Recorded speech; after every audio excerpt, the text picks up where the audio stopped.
அஸ்ஸலாமு அலைக்கும் ஃப்ரெண்ட்ஸ். ஒரு குட்டி மினி விலாக் பார்க்கலாமா? வாங்க பார்க்கலாம். நோம்பு அல்ஹம்துலில்லாஹ் நல்லபடி வச்சாச்சு. பிள்ளைங்களுக்காக ஏதாச்சும் ரெடி பண்ணணும்ல அவங்களுக்கு சாப்பிட்றதுக்கு அப்படின்ட்டு அவங்களுக்கு புட்டு அவிச்சு கொடுத்தாச்சு. காலையில் இட்லி மாவு அரைச்சிக்கிட்டு இருக்கேன். அப்போ தான் நைட்டு இட்லியை வச்சுக்கலாமே அப்படின்ட்டு டெம்பர் கிளாஸ் வேறு செல்லில் போயிட்டு அதனால் வந்து அதையும் மாற்றிட்டு அதுக்கப்புறம் பிள்ளைங்களுக்கு ட்ரெஸ் கலெக்ஷன் எப்படி இருக்குன்னு பார்க்க வந்தேன். காட்டன் கவுன்னா நல்லா இருந்துச்சு.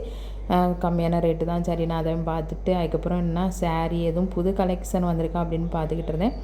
பிள்ளைக்கு வேறு ஒரு இந்த மாதிரி ட்ரெஸ் எடுக்கணும்னு பெருநாளைக்கு அப்படின்ட்டு ரொம்ப எதிர்பார்ப்போடு இருந்தேன்.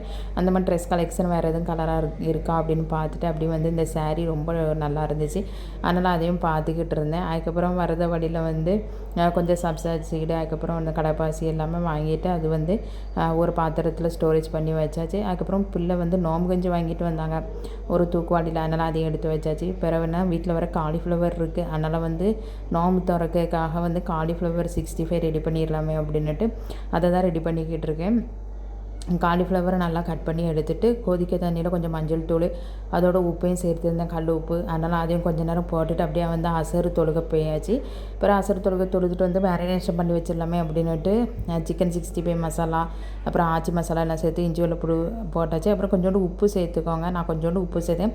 அதுக்கப்புறம் நான் வந்து காலிஃப்ளவர் அதோட சேர்த்துட்டு அதுக்கப்புறம் கொஞ்சம் லிக்விட் பதத்தில் இருக்கும்ல அதனால் வந்து காலிஃப்ளவர் வந்து எந்த அளவு காலிஃப்ளவரில் வந்து கொஞ்சம் ஆழமாகவும் எந்த அளவுக்கு கொஞ்சம் திக்காக வரதளவுக்கு நம்ம அந்த மாவையும் தட்டிக்கிட்டு நல்லா வரையும் ஃப்ரிட்ஜில் வச்சாச்சு. அதுக்கப்புறம் என்ன கடற்பாசி எங்கள் ஊரில் சரியான மழை அதனால் சர்பத்து எதுவும் ரெடி பண்ணல. கடற்பாசி ரெடி பண்ணலாமே அப்படின்ட்டு ஒரு பக்கம் பாலை சூடாக்கி வச்சுட்டு அதுக்கப்புறம் நான் கடற்பாசி ரெடி பண்ணி அது ஃப்ரிட்ஜில் ஸ்டோரேஜ் பண்ணி வச்சாச்சு.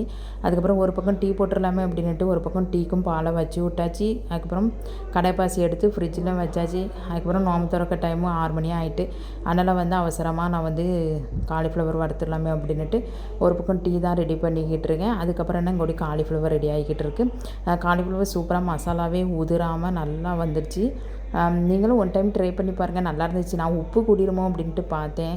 ஏன்னா உப்பு எதுவுமே டேஸ்ட் பண்ண முடியாதுல. அதனால் வந்து நான் வந்து போட்ட உப்பே கரெக்டான அளவில் இருந்துச்சு. மசாலா எதுவும் உதிராமல் சூப்பராக திக்னஸாக இருந்துச்சு, மொறுன்னு இருந்துச்சு. பிள்ளைங்களும் விரும்பி சாப்பிட்டாங்க. அவங்க வந்து மதரசாவில் போய் நோம்பு திறக்க போயாச்சு. நான் வந்து 65க்கு வறுத்து எடுத்துருந்தேன். என் தங்கச்சி எங்கள் அம்மா நான் 3 பேரும் சேர்ந்து நோம்பு திறக்க தான் இருந்துச்சு. என் தங்கச்சியை கூப்பிட்டுருந்தேன் வீட்டுக்கு. அதுக்கப்புறம் நான் ஒரு பக்கம் வந்து கடப்பாசி எடுத்து வச்சாச்சு. அதுக்கப்புறம் நோம்பு கஞ்சி ரெடி பண்ணி வச்சுட்டு பழத்தையும் எல்லாத்தையும் எடுத்து வச்சாச்சு. கொய்யாப்பழம் வர வாங்கிட்டு வந்தேன், அதையும் எடுத்து வச்சுட்டு காலிஃப்ளவரையும் ரெடி பண்ணி வந்தாச்சு. அதுக்கப்புறம் நோம்பு திறக்க டைமும் வந்துட்டு அல்ஹம்துலில்லாஹ் இஃப்தாருக்கு நல்லபடி நோம்பு திறந்தாச்சு. பிள்ளைங்களுக்கும் காலிஃப்ளவர் எடுத்து சாப்பிட்டாங்க. ரொம்ப டேஸ்ட்டாக இருந்துச்சு. நீங்களும் இதை மாதிரி ட்ரை பண்ணி பாருங்கள் ஃப்ரெண்ட்ஸ். இந்த மினி விலாக் உங்களுக்கு பிடிச்சிருந்துச்சுன்னா லைக் பண்ணுங்கள். தேங்க்ஸ் ஃபார் வாட்சிங். Okay bye.